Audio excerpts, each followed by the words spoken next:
Então essa relação de emoção com os dados, ela é muito íntima. A gente está falando de dados, né? Um fragmento, o átomo do conhecimento.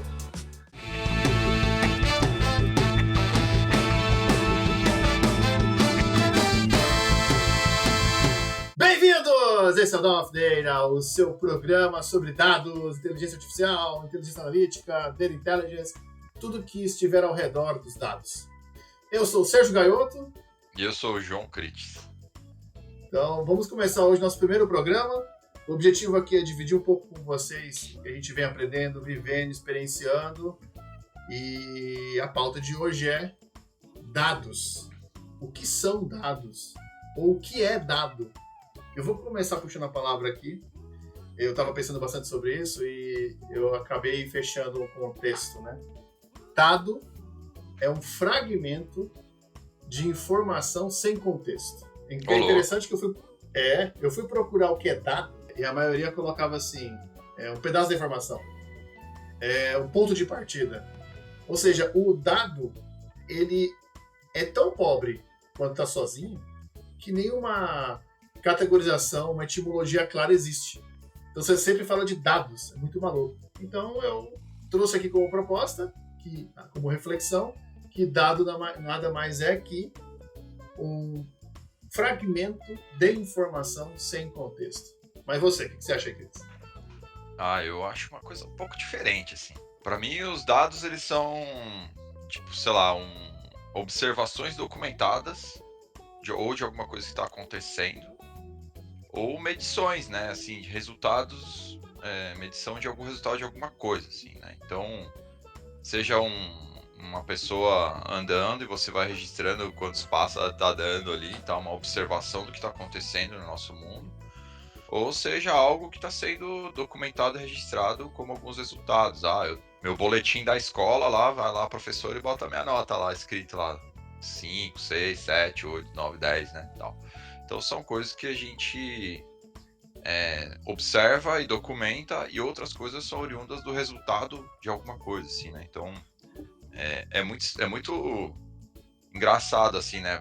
Como você falou sobre contexto, né? O contexto, ele sozinho, essa informação sozinha, ela não tem muito significado, né? Mas ela resulta de algo que tem um significado.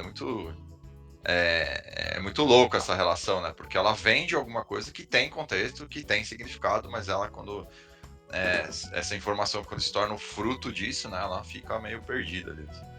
Então eu vou fazer uma pergunta para você. Você disse que dados é um conjunto de informações, é gerado a partir de uma coleta, observação. Acho legal. Mas se eu te fizer uma pergunta, 21, o que isso quer dizer para você? É um dado. Que dado 21? Que é esse? Na sua opinião, porque você não sabe? Exatamente. 21 o quê? Isso é um dado. Exato. 21 o quê? Para quê? Em que contexto? Talvez se eu fizesse assim, obviamente dado também pode ser uma palavra, ser natural, né? A palavra acaba trazendo muito mais informação do que 21. Mas se eu trouxer para você, NASA, olha quanta informação tem aqui em cima desse dado. Você tem uma imagem, você tem o seu conhecimento empírico, você tem aquilo que você lê, que você ouve, você vai se remeter a uma porção de informações, ou uma porção de experiências suas, foguete, a expansão do espaço, há quem diga que lembra Star Wars, Star Trek, assim por diante. Por isso que eu penso que quando eu falo de dado é um fragmento de informação sem contexto. Quando você coloca o contexto, já não vira informação? Uma boa pegadinha essa, assim. Mas pegadinha? né? Eu acho que, por mais que esteja seu estado bruto ali sem contexto, é informação do mesmo jeito, né? Só que a gente não sabe o quê. É uma informação desconhecida, né? Vamos dizer assim, né? E eu tava pensando aqui, como e quando que começou esse negócio, assim, né? Como que a gente começou a entender que as coisas são dados, entender que o nosso mundo, o nosso universo gera informações? Quando que você acha que começou as pessoas olharem para algumas coisas e transformarem em informação assim, nossa, acontece tal coisa. Quando você acha que começou isso? Os dados, eles existem desde sempre. a avaliação dos dados também. Seja para formação de países, seja para geração de um idioma, seja para catalogação do conhecimento. O dado, ele, até me ocorre agora, o dado é o átomo. Né? Quando você fala de análise do conhecimento, entendimento do comportamento, mapeamento do interesse. Né?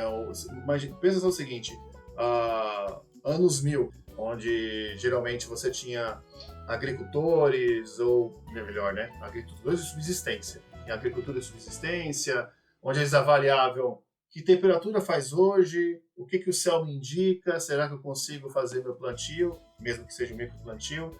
Então, o dado existe desde sempre. Indo para o mundo corporativo, o dado também existe antigamente mais analógico, você não tinha computadores, você não tinha formas digitais de armazenamento.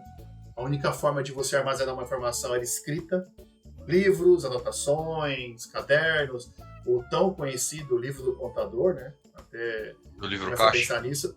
O livro caixa, a primeira coisa que veio na minha cabeça é Al Capone, né? Ele foi, inclusive... O caixa é um banco de dados. O livro caixa é uma forma de banco de dados, com certeza. Contém toda a vida financeira do negócio, do empreendedor, nesse caso, que eu dei como exemplo. Então, dados daquilo que eu posso trazer, ele existe desde sempre, ele é observado há um bom tempo, seu uso era feito de forma muito mais analógica, o que não permitia você ter análises profundas com uma grande quantidade de amostras, até por uma questão de capacidade humana. Imagina, livros, cadernos, né, o livro caixa. Você tinha folhas e folhas para você preencher e para você manter e para você fazer o uso daquilo era muito complexo. Então, muito provavelmente, me arrisco a dizer que a evolução do dado, ela nasceu do registro. Uma vez registrado, você conseguiu agrupar a informação de tal forma que simplificasse uma resposta, porque no fim é o que a gente precisa, né? Quando você olha o dado, você busca uma resposta a alguma coisa, ou talvez até ajuda a formular uma nova pergunta.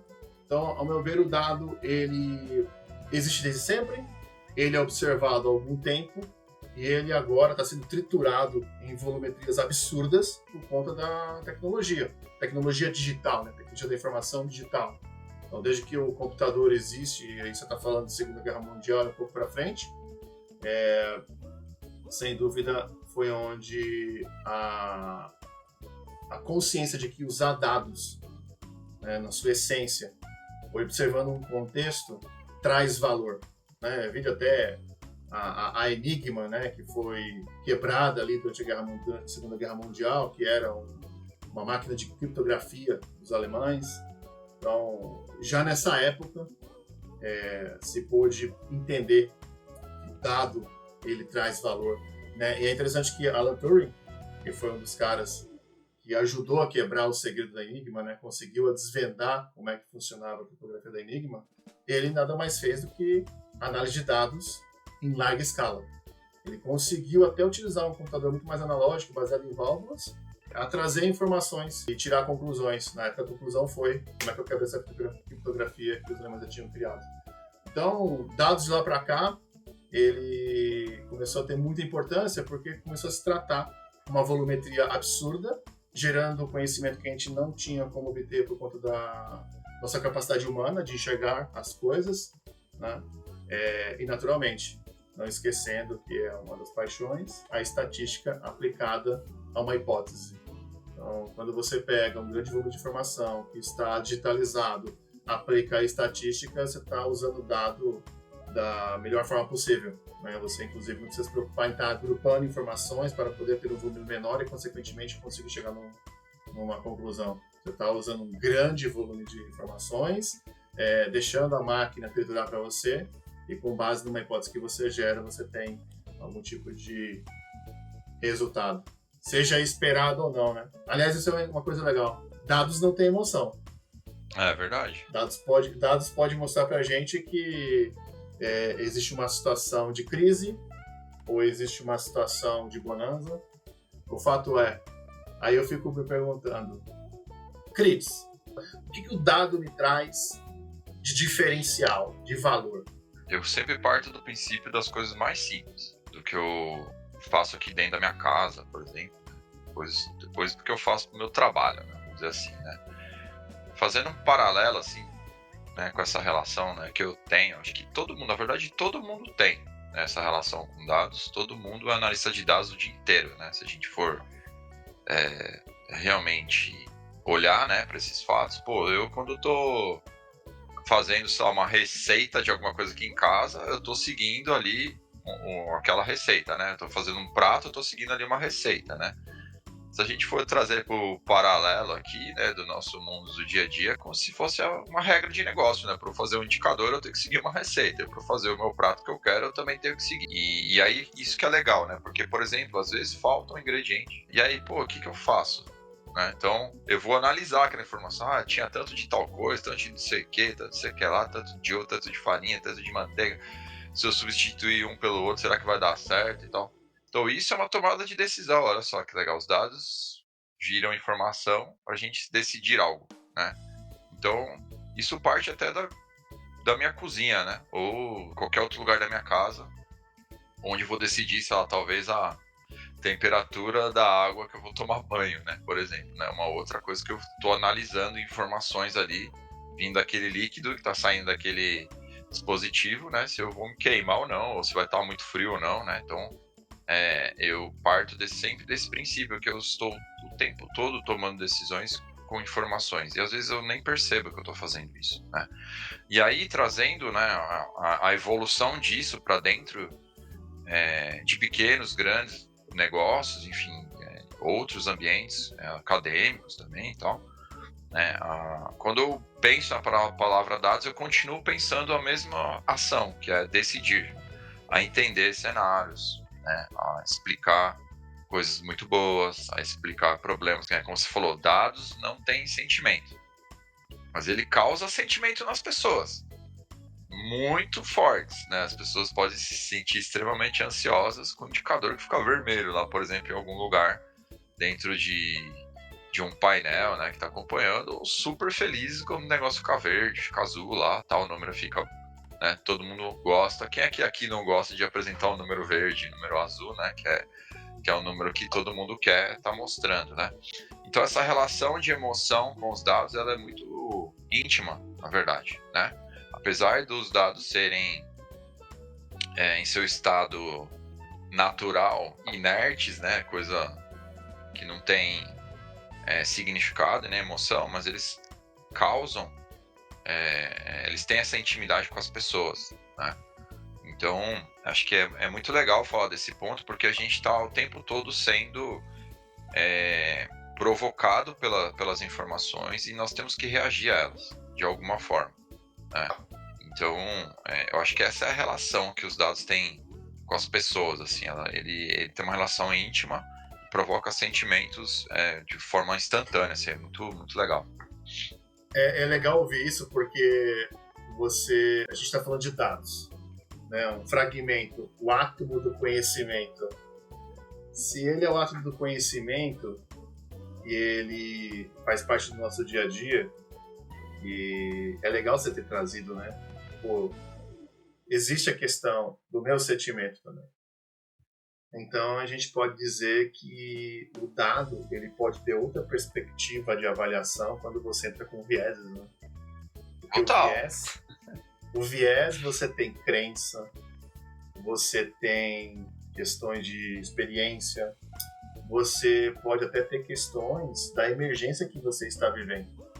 Imagina o seguinte, uma situação de pressão, de dificuldade, por conta das ferramentas. Aí quando eu falo ferramentas, não são tecnologias, né? Dos instrumentos que você tem em mãos, ou do momento que você passa, você pode estar lendo o dado, tomando decisões enviesadas, ou seja, parciais, né?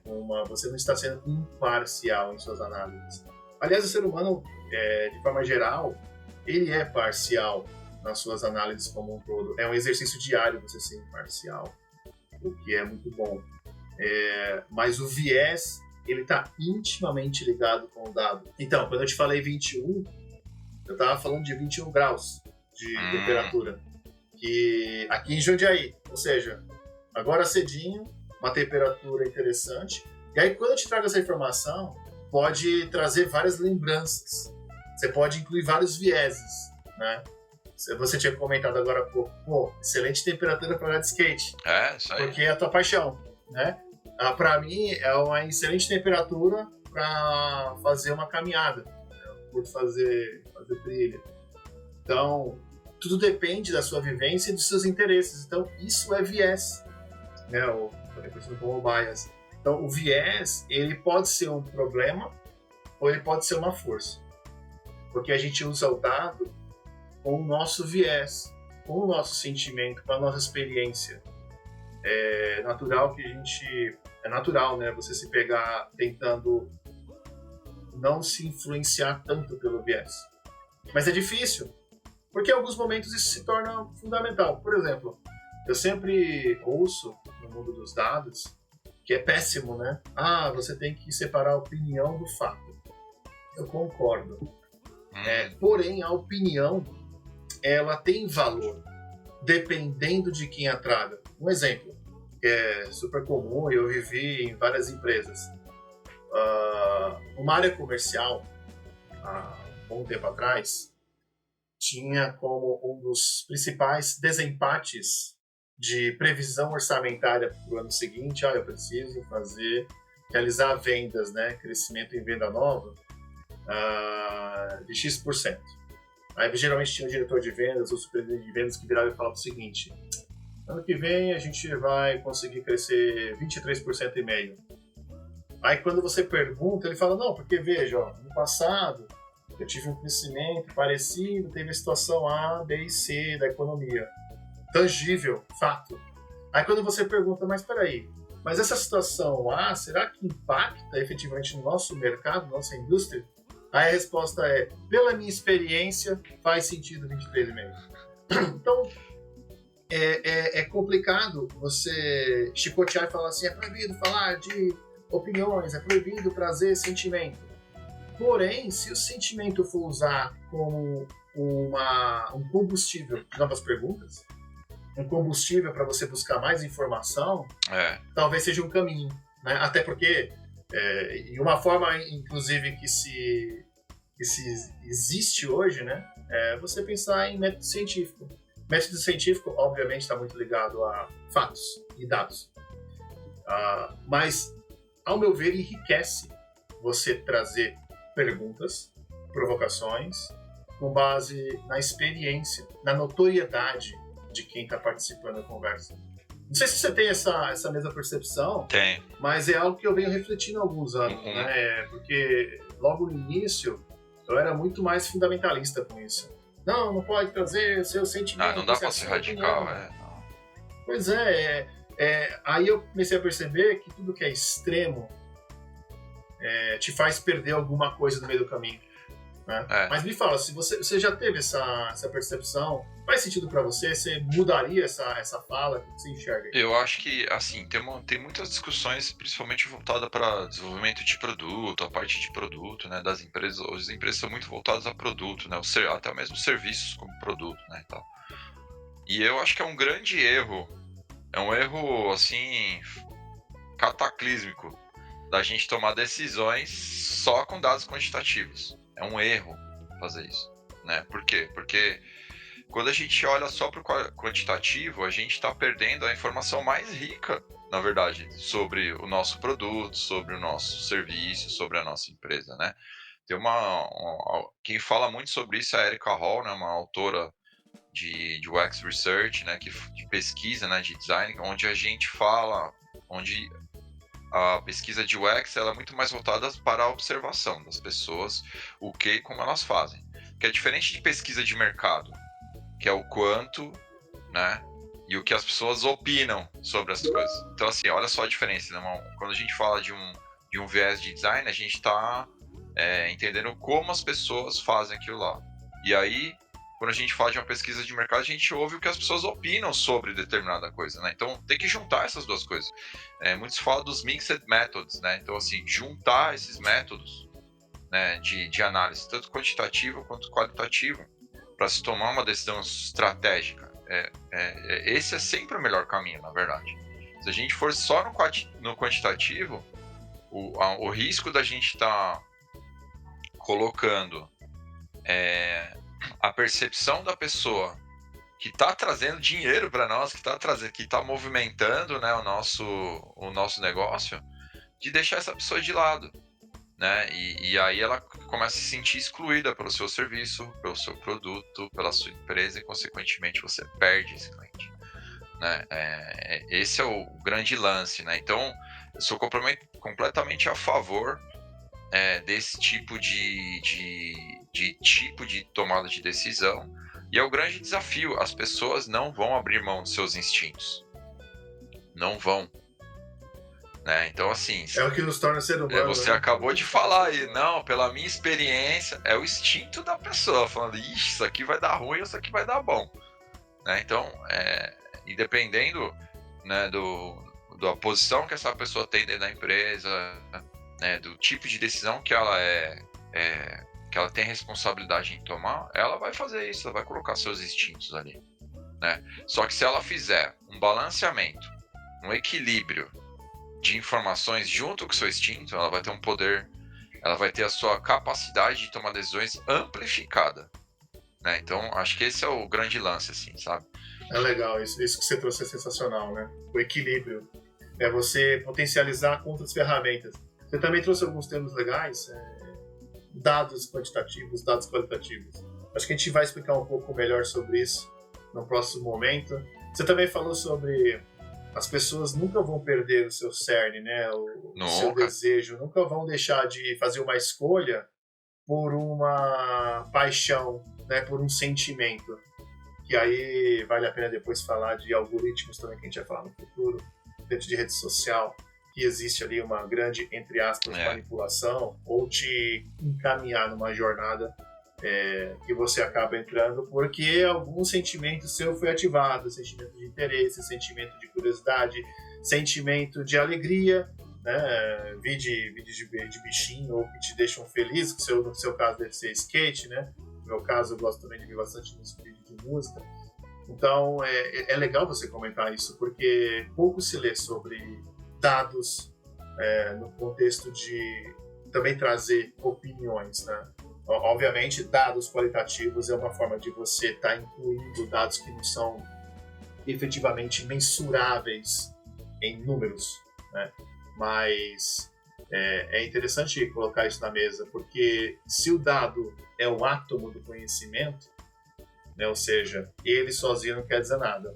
Agora, quando você traz todos esses contextos, sua experiência, seus sentimentos, aquilo que você quer alcançar, a pergunta que você quer responder, e claro, informações reais, né? Se aqui em Jundiaí faz 21 graus agora, estamos no outono, final de março,